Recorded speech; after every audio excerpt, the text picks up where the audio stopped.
Selamat bertemu, salam sehat untuk kita semua.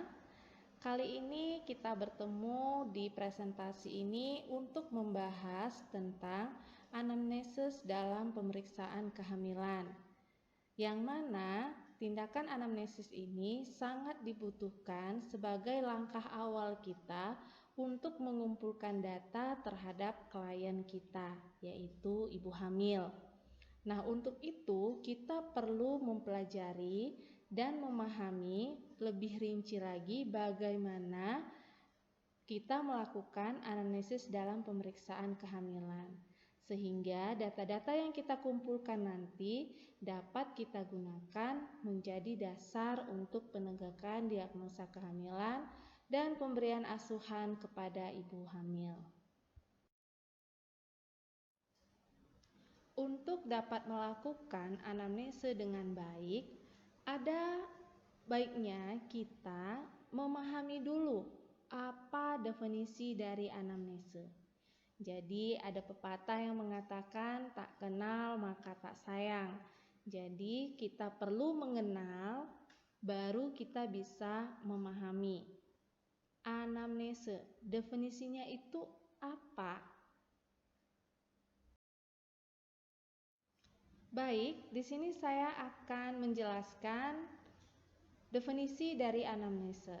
Jadi anamnese itu adalah cara pemeriksaan yang dilakukan melalui wawancara, baik secara langsung pada pasiennya atau autoanamnese, atau pada orang tua atau sumber lain, alloanamnese. Jadi anamnese ini bisa kita lakukan secara langsung kepada pasien jika pasien itu dalam kondisi sadar, ya, sehingga pasien tersebut dapat memahami apa yang kita tanyakan, sehingga diperkirakan wawancara yang kita lakukan kepada pasien itu dapat berlangsung dengan baik. Namun, jika pasien yang datang kepada kita tidak dalam keadaan sadar, maka anamnese ini juga dapat kita lakukan melalui sumber lain, bisa itu orang tua, pasangan, suami, atau siapapun yang sedang berada bersama pasien itu pada saat pasien itu datang ke tempat kita. Nah, itu dinamakan dengan alloanamnese.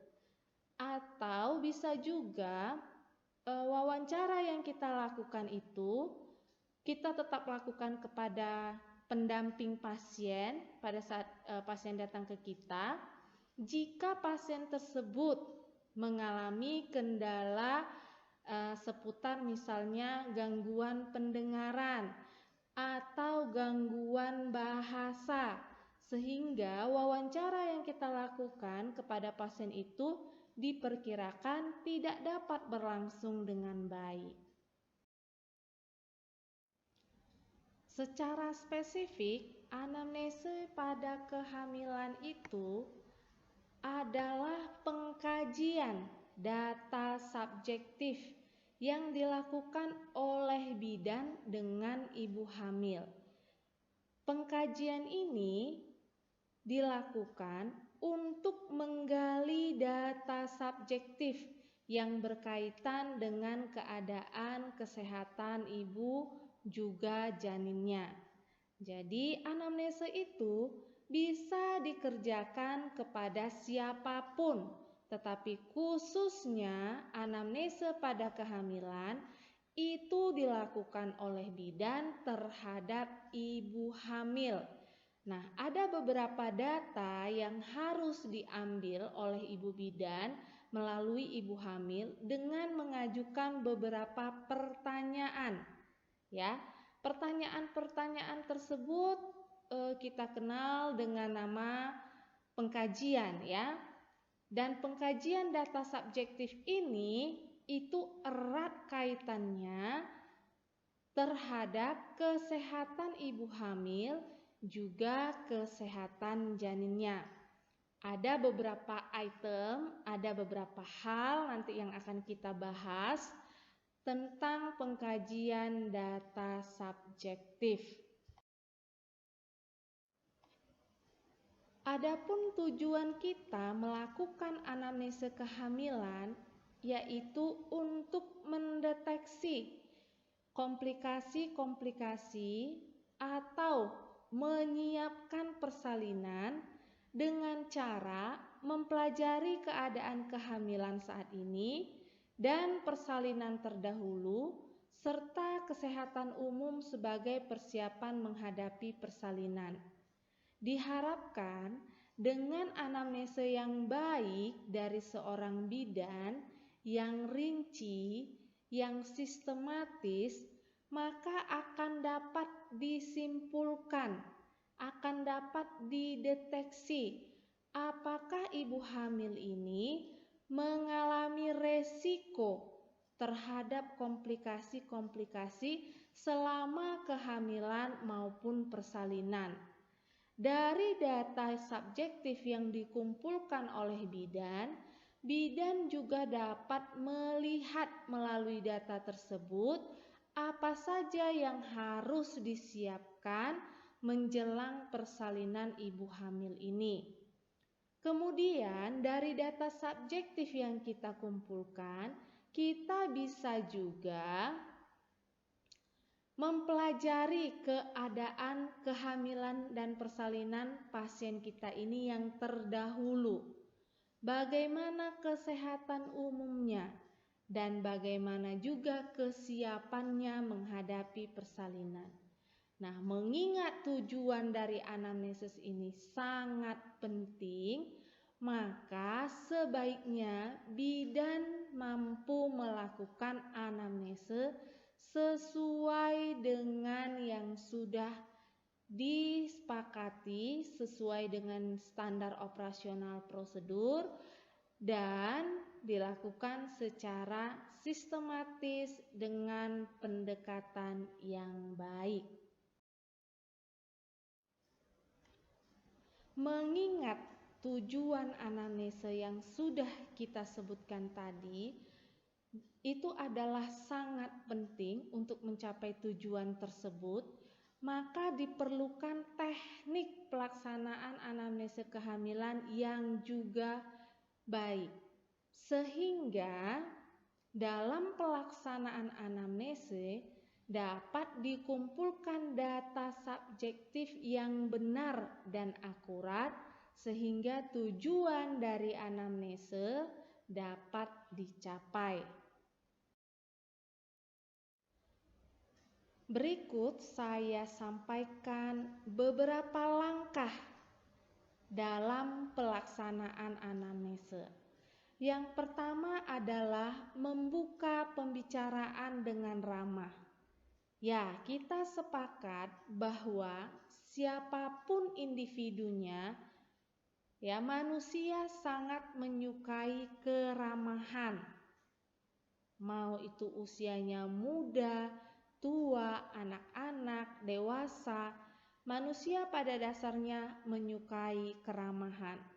Jadi, karena ini bersifat wawancara, pengumpulan data dilakukan melalui wawancara, tentu sebagai bidan kita harus mampu membuka pembicaraan dengan ramah, setidaknya dengan wajah yang ceria, dengan tersenyum, dengan bahasa yang manis, dengan intonasi yang bersahabat. Itu juga akan membuat pasien yang datang kepada kita membuka dirinya untuk dapat melakukan pembicaraan dengan bidan tanpa menyembunyikan data-data yang akurat. Nah, langkah yang kedua adalah menggunakan bahasa yang mudah dimengerti. Mungkin pada saat kita menempuh pendidikan di institusi kebidanan, kita banyak memahami bahasa-bahasa ilmiah, bahasa-bahasa kesehatan. Namun, jika pasien kita dengan latar belakang bukan orang-orang yang pernah menempuh pendidikan di bidang kesehatan, sebaiknya kita mencari bahasa yang dapat mudah dimengerti oleh klien kita. Sehingga dalam wawancara dapat dibina hubungan yang baik, saling mengerti, sehingga pertanyaan yang kita ajukan ke pasien kita dipahami oleh pasien kita, dan pasien kita juga akan menjawab pertanyaan itu sesuai dengan kondisinya saat itu. Akan terjadi kesulitan jika kita menggunakan bahasa yang tidak dimengerti oleh klien kita, dan ditambah lagi klien kita tidak menanyakan kalimat-kalimat yang dia tidak pahami itu. Atau mungkin juga penggunaan bahasa daerah. Ya, penggunaan bahasa daerah yang tidak kita mengerti atau tidak juga dimengerti oleh klien kita dapat menimbulkan makna yang berbeda, sehingga jawaban yang diberikan oleh pasien ke kita itu juga akan berbeda dari pertanyaan kita, sehingga tidak diperoleh data yang hendak dikumpulkan dalam anamnesa itu.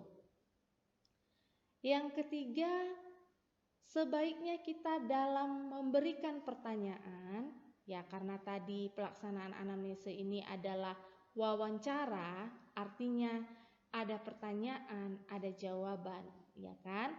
Dan yang mengajukan pertanyaan itu adalah mayoritas bidan, maka diharapkan bidan mengajukan pertanyaan secara sistematis, ya, tidak bolak-balik, sehingga pasiennya juga tidak bolak-balik dalam menjawab. Dan diperhatikan juga cara bertanya kepada klien itu menggunakan bahasa yang tidak menyinggung privasi ibu hamil tersebut. Nah, yang terakhir dari langkah pelaksanaan anamnesa itu adalah merespon reaksi ibu terhadap pertanyaan yang diajukan. Ya, jadi pada saat kita mengajukan pertanyaan kepada ibu hamil tadi, sering kita temui ibu hamilnya juga akan bertanya kembali kepada kita. Bisa itu tentang sesuatu yang tidak dia mengerti, atau dia mau menegaskan kembali apa yang kita tanyakan. Nah, sebaiknya kita merespon pertanyaan ibu tersebut dengan sikap bersahabat. Jadi kadang-kadang kita menemukan bahwa kita bertanya, pasiennya juga balik bertanya. Ya, dan itu pun harus kita respon dengan baik, sehingga setelah dia mendengar jawaban kita, dia bisa memberikan jawabannya secara akurat, sehingga data yang kita kumpulkan, data yang kita peroleh dapat kita pastikan kebenarannya. Untuk selanjutnya, kita akan membahas komponen anamnesa. Ada beberapa hal yang wajib hukumnya kita tanyakan dalam anamnesa ini. Yang pertama itu adalah identitas, ya, mencakup nama, usia, nama suami, alamat, nomor kontak, suku maupun agama. Ya, di sini diharapkan bidan meminta kartu identitas dari pasien tersebut, bisa KTP atau SIM. Nah, penulisan identitas ini juga sangat penting karena banyak individu itu yang memiliki nama yang sama, usia yang sama, ya, suku yang sama, agama yang sama, bahkan nama suaminya pun sama. Jadi sebaiknya dalam menulis dituliskan identitas dari klien, itu dituliskan secara lengkap sesuai dengan kartu identitasnya. Hal ini dilakukan untuk mencegah kesalahan identitas pada pasien di masa-masa yang akan datang. Karena kita tahu sebelumnya bahwa setiap individu itu adalah unik. Jadi asuhan yang kita berikan ke klien kita itu berbeda satu dengan yang lainnya. Jadi jangan sampai karena kesalahan kita di awal melakukan anamnesa tentang identitas, maka nanti komponen yang lainnya juga akan bisa salah. Setelah kita menanyakan identitas, kemudian kita akan melanjutkan ke pertanyaan tentang riwayat kehamilan sekarang. Ada beberapa komponen yang harus kita tanya supaya kita mengetahui riwayat kehamilannya sekarang. Yang pertama itu adalah hari pertama haid terakhir, ya. Jadi ini wajib ditanyakan oleh bidan, meskipun tidak semua ibu hamil mengingat hari pertama haid terakhirnya, ya. Jadi meskipun mereka tidak semua mengingat, tetapi wajib ditanyakan.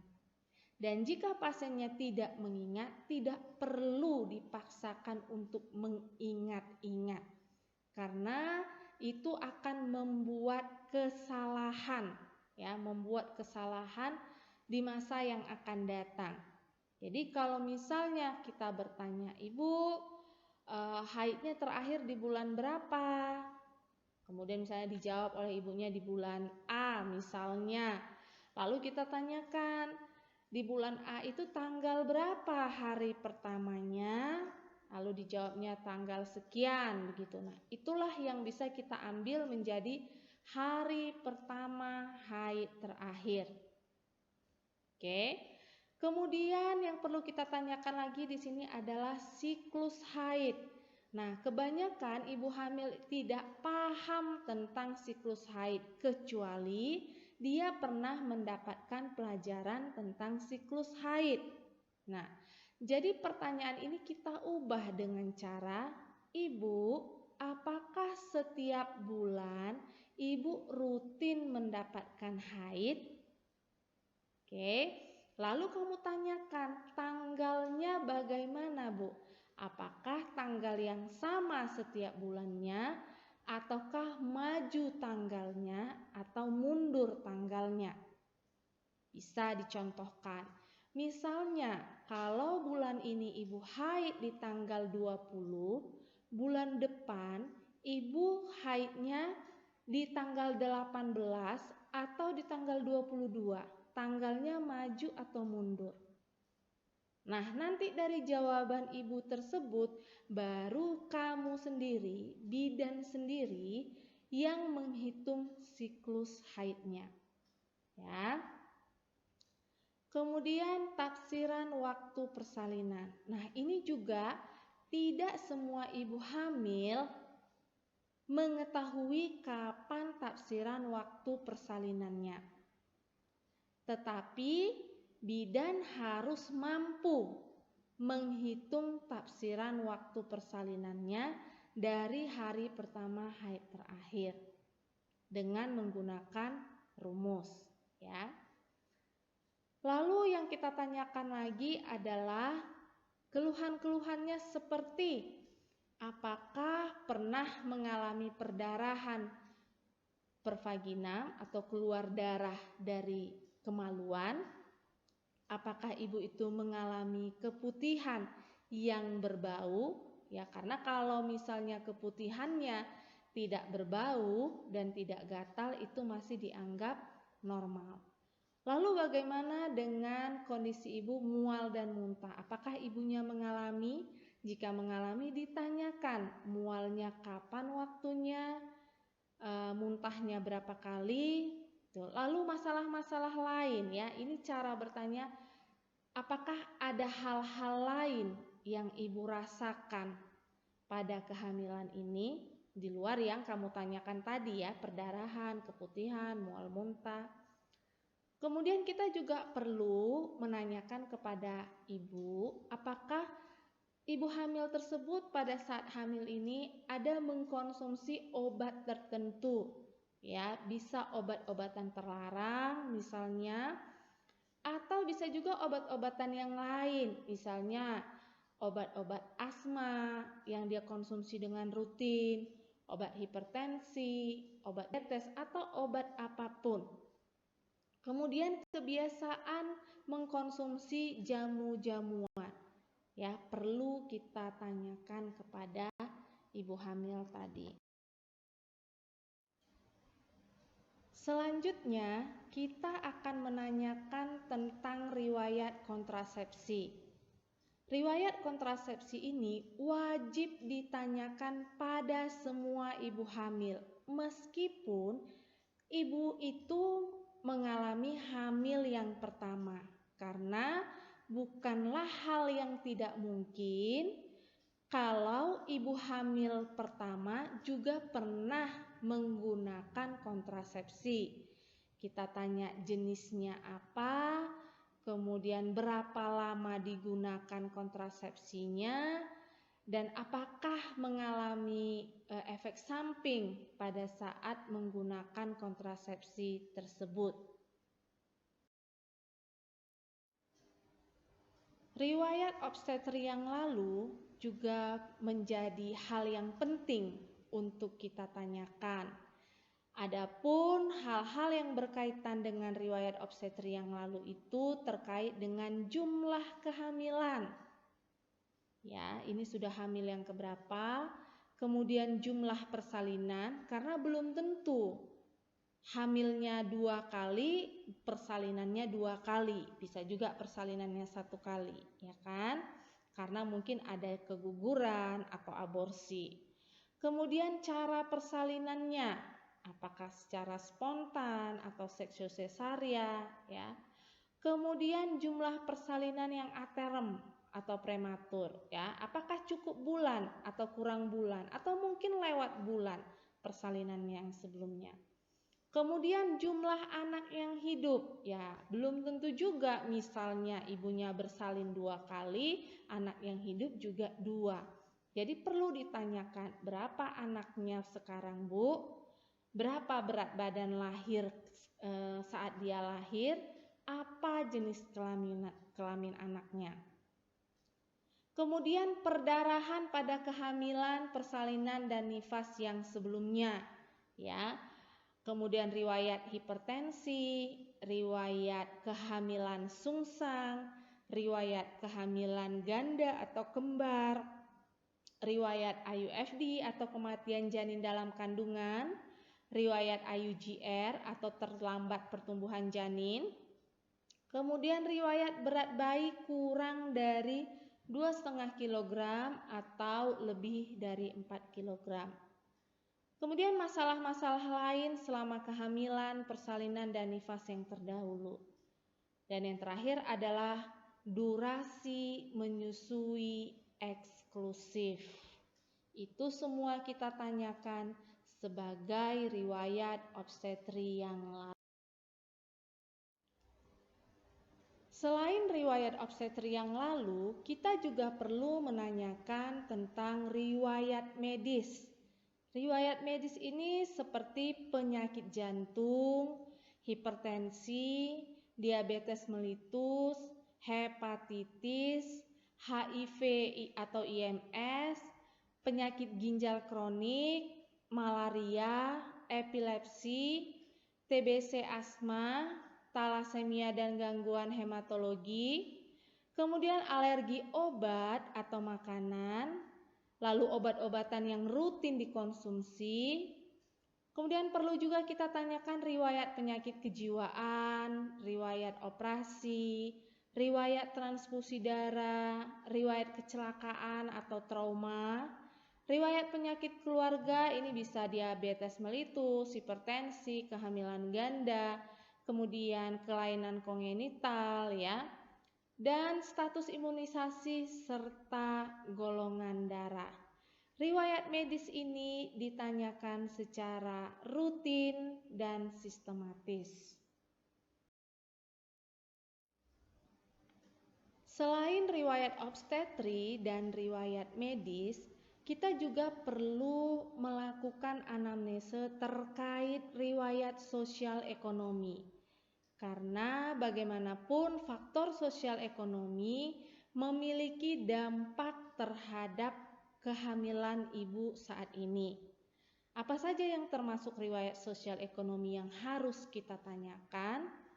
Di sini saya jelaskan yang termasuk riwayat sosial ekonomi adalah usia ibu saat pertama kali menikah, kemudian status perkawinannya, ini perkawinan yang keberapa, kemudian lama pernikahan, kemudian respon ibu dan keluarga terhadap kehamilan dan persalinan. Ya, itu akan mempengaruhi kondisi kehamilannya saat ini. Kemudian jumlah keluarga yang ada di rumah, apakah ada yang membantu? Kita juga wajib menanyakan terkait siapa pembuat keputusan dalam keluarga. Ya. Lalu kebiasaan-kebiasaan lainnya seperti pola makan, pola tidur, ya. Itu juga perlu ditanyakan. Terakhir itu kondisi rumah. Ya, apakah rumah sendiri, rumah kontrak, apakah sanitasi atau lingkungan di sekitar rumah itu baik, kemudian listrik apakah memadai, lalu peralatan masak yang digunakan itu mayoritas apa gitu ya, karena akan ada dampaknya terhadap kehamilan. Kebiasaan merokok dan menggunakan obat-obatan atau alkohol juga wajib kita tanyakan kepada ibu hamil. Di sini mungkin bukan hanya kebiasaan ibu tersebut, tetapi juga kebiasaan anggota keluarga yang ada di satu rumahnya ya. Misalnya suaminya atau orang lain, mertua misalnya atau ipar yang ada bersama-sama dengan ibu hamil di rumah tersebut. Lalu pekerjaan dan aktivitas sehari-hari ibu ini, apakah dia seorang wanita pekerja? Kita tanyakan beban kerjanya seberapa banyak, seberapa lama, lalu bagaimana pekerjaan rumah tangga, apakah ibu itu melakukan sendiri atau ada yang membantu.